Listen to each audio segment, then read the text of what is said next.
When's the last time you exhaled anyway?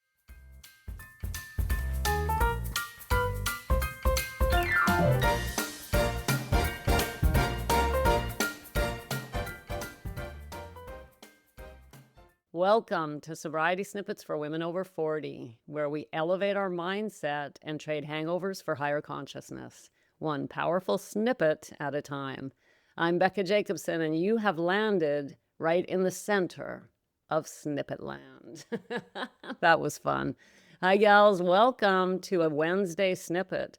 Today, we're going to talk about your nervous system. You're hearing a lot about that these days. I know it's getting a little cliche. But we also don't want to suffer from any kind of FOMO. What's all this they're saying about the nervous system? Why haven't I heard about this before? What's going on?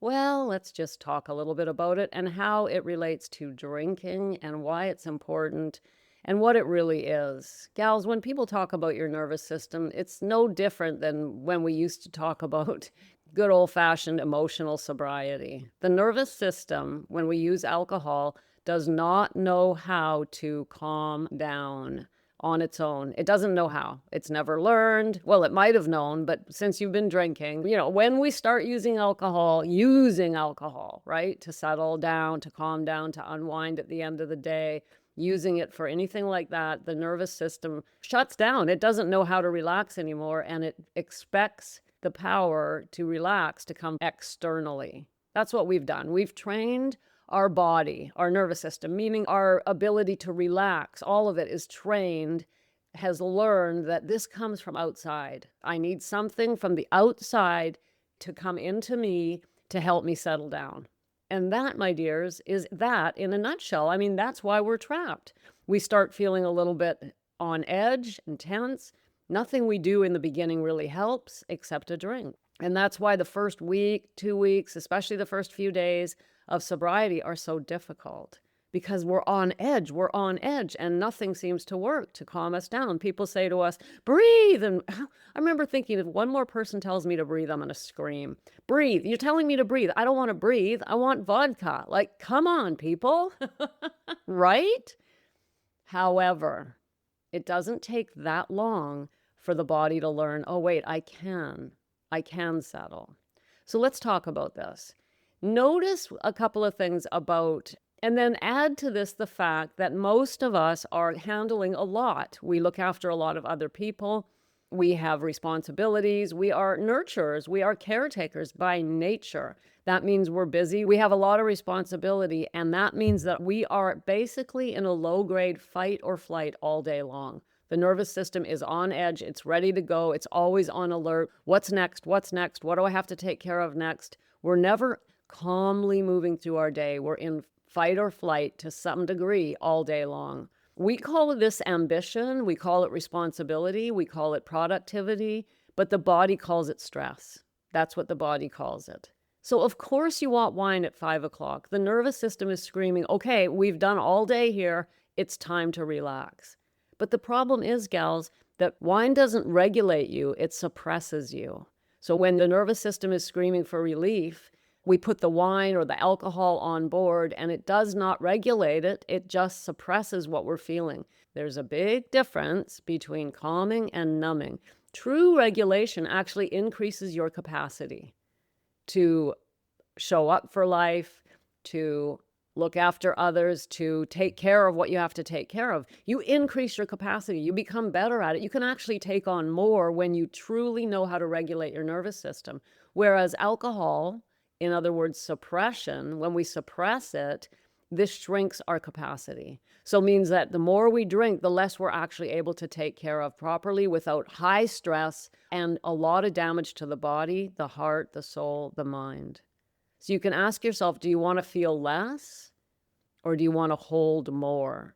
So in the moment, you can take a drink and you'll feel less, but you'll be able to hold less as well. And when we stop using alcohol, at first it's just a mess. It really is. But eventually what we're learning is how to hold more, and we can actually show up for more in the world. That's why sobriety often brings with it new adventures, new abilities, new creativity, new inspiration, because we can hold more. When we're drinking, the nervous system is so shrunken, it doesn't even know how to show up. It just expects something from the outside is going to come on board and settle me down. And when it doesn't, boy, I'm no good, right? I can't do this. I can't function. I can't hold more. And so we become less and less capable. The more we drink, we become less capable. Remember, many of us are holding emotional responsibilities. We're holding it together. We're constantly making decisions. We're being the strong one. Gals, we never fully exhale. We're constantly, and of course I mean that metaphorically. We never take a real exhale in the sense of the nervous system is truly relaxed. You know, even if you have a meditation practice, if you're using alcohol, you're not truly exhaling, meaning you're not truly relaxing. Living alcohol-free is not about willpower. It's about finally letting the nervous system feel safe without a substance. Isn't that beautiful? Letting the nervous system feel safe without a substance. And that's going to take practice. We're going to have to learn how to do that. I didn't know any of this, gals. When we use alcohol for years, here's what the body learns. That relief comes from the outside, that we're not capable of looking after ourselves without something, right? That's what the body has learned. We need something, and which is another reason why when we give up alcohol, we often turn to food. We all of a sudden uptick our scrolling, anything for relief, because we don't know how to get relief from the inside, internal relief, which is so powerful. That's why this takes us back to what we talk about a lot here. This is why when we just give up alcohol and nothing else, we just feel like crap and it never works. We're like, I quit drinking for 2 weeks and I felt like crap. I never started feeling any better. Why? Because you're not learning how to regulate the nervous system. You're not helping it. You're not teaching it. And a little bit of yoga is not going to do the trick. We have to not only put down the alcohol, but come on what I love to call this emotional journey. And it's an amazing one. When we start recalibrating or resetting the nervous system, we teach the body a new pathway to safety. And I mean, obviously, that takes time to learn. Just like anything, you're not going to learn to play the piano without learning how to play the piano. We can't just sit down and do it. And this is the same with helping our nervous system learn that it does not need external help to relax. We have to teach it with patience and patience for ourselves. And we cannot do this in a weekend cleanse. You don't reset your nervous system in 3 days. You recalibrate it through repetition. Safety built slowly. Little, tiny, small daily acts of self-trust. We're going to bed without numbing. Or here's a big one, gals. Feeling discomfort without running away. Because yes, my dear, in early sobriety, you will feel discomfort. If we expect this to be like, okay, Becca, I'm going to do this and you're going to help me. And now because I've got help, all is well, no problem. There's not going to be any uncomfortable action that I have to take. No, we're going to have to learn how to feel discomfort without running away from it because life is full of difficult moments. What we're learning is to step up to those moments. That's why, my dears, I always say that here in Snippet Land, we are not spiritual cream puffs. We are not emotional cream puffs. That means we can feel some discomfort without running away. No, not right now, but you can learn to. That's what we want to learn, right? We want to learn how to feel discomfort without running away. Does the discomfort end? Well, it gets easier. Just like anything else, as we learn how to do it, it gets easier. But no, I'm sorry to say, but the answer is no. Life is never going to show up without discomfort because that is what life is. Life will always be life, won't it? Something's going to happen. Something's going to come along and require you to feel strain, stress, remorse, regret, grief. All of those emotions are going to come because we're living life. We don't live in a bubble. When we start learning emotional sobriety, what we're really learning is nervous system leadership. And emotional sobriety is not about not drinking.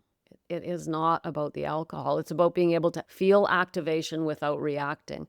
In other words, feeling activated, feeling strain, feeling stress, feeling something that we consider negative without reacting to it. Instead, we learn how to respond to it. And we talked last week about the difference between responding and reacting. And we're very good at leading others, looking after the home and looking after everybody. But do we know how to lead ourselves? Do we know how to lead the body, how to lead our emotions? Alcohol-free leadership means I can hold stress and stay grounded.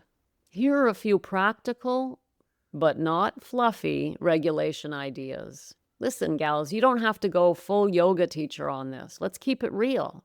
Try a few of these.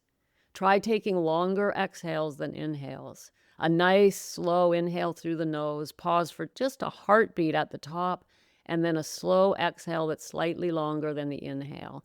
No, you don't have to sit and count. Just you can feel that it's slightly longer. Once you feel like your lungs are empty, just exhale a little bit more, and you'll get it. None of this has to be counting or planning or setting yourself up with time. It's time to learn to regulate. Let me set that on my calendar. No, just take longer exhales than inhales. You can do that while you're driving your car.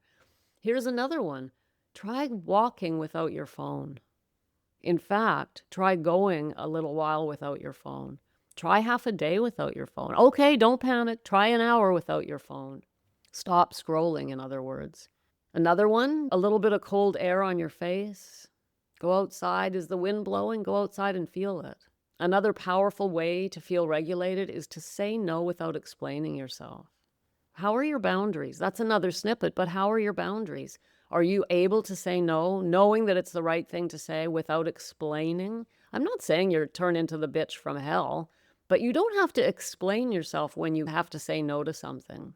Another one, try going to bed earlier instead of just pushing through. Just say, you know what? That's it. I'm going to bed. And here's probably the most powerful one of all, and it takes a lot of practice. Feeling your emotions all the way through instead of shutting them down. And that is an entire practice that I teach my gals. I'm teaching them right now how to do that. We are learning how to feel our feelings again. That's an important part of sobriety. We've got to learn how to feel those feelings all the way through so they can release and give you back the energy that's being tied up. These are all acts of power, small, simple ways to start regulating. So as I said at the beginning, we've been hearing a lot about regulating the nervous system. This is just learning how to do life without something external to us. That's really what it's all about. And real nervous system reset isn't about being calm all the time. It doesn't mean nothing ever bothers me. You wouldn't be human. It's about increasing your capacity to stay present with your life because your life is going to be your life. Life is always going to be life. But can you step up and be present with it and learn how to feel discomfort and learn how to show up anyway? And that takes courage. And I know you're not a cream puff because you're here in Snippet Land. And here in Snippet Land, we all wear big girl pants, don't we? Gals, thank you for coming today, gals. And I want to check in and make sure you're getting my YouTube videos. If not, go to YouTube and look for Sober Living for Women Over 40. You'll also find a link in the show notes. Thanks for popping in. Be sure to come back next time so I can keep your head on straight. Sending you buckets of love.